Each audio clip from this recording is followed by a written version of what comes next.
I'm interviewing a friend, Frank Odel, who was in the U.S. Army and entered Buchenwald on the day that it was liberated. The pictures, notes, and newspaper articles are Frank's. Frank has given me permission to interview him and use these materials, including the interview, to have a record of what he experienced as he entered Buchenwald Concentration Camp. This is a videotape interview with a friend of my stepfather, Walter Rons. This is Frank Odel. Both he and my stepfather were in the American Army in Germany in World War II. Frank was part of those who came in to Buchenwald the day it was liberated. To give you an idea, I originally entered the Army on the 25th of August 1942, and I was discharged the 18th of November 1945. I served overseas for 3 years, and 3 years in the States. I was in 5 battles.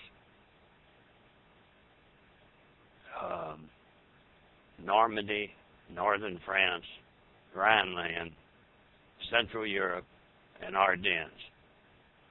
And I have battle stars for those 5. And when I came back, I was discharged within a few days, and so most of my time was spent overseas. And what was the concentration camp that your battalion liberated?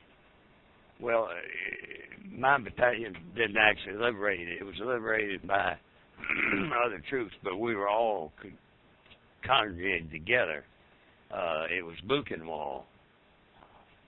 And if I remember, I think the town closest by was Weimar. And how many days after it was liberated did you and your fellow troops arrive? Arrived just after it was liberated, part of the same day. Same day. Okay, so you saw conditions basically on the day.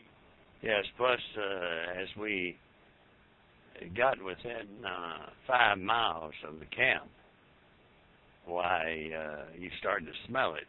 It was death, the smell of death everywhere. It just permeated your clothes. It permeated your nostrils. It was a terrible smell. And what caused that? The death of all those people that they killed. When we got there was 3 or 4 carloads of bodies that had been thrown into rail cars, and they were to have been hauled out and buried. But the Allies, the planes knocked out the railways, so they were stuck with those in the camp, and there were hundreds of bodies in them that were rotting, and so the smell of it was absolutely terrible. You want to mention, as we talked before, a couple of your fellows actually explored what was there. Yes, there was a couple of the guys that the smell was so great that they didn't know exactly where it was coming from. It was everywhere. So they saw these rail cars, and they decided that they must be something valuable in them. They were trying to get out with them and couldn't do it. So between the two of them, they pushed very hard and managed to get one of the doors to slide open slightly. And nothing but rotten flesh fell out on them, on the ground, all over. So they immediately stripped their clothes because it was all over them too. Thank you, Frank.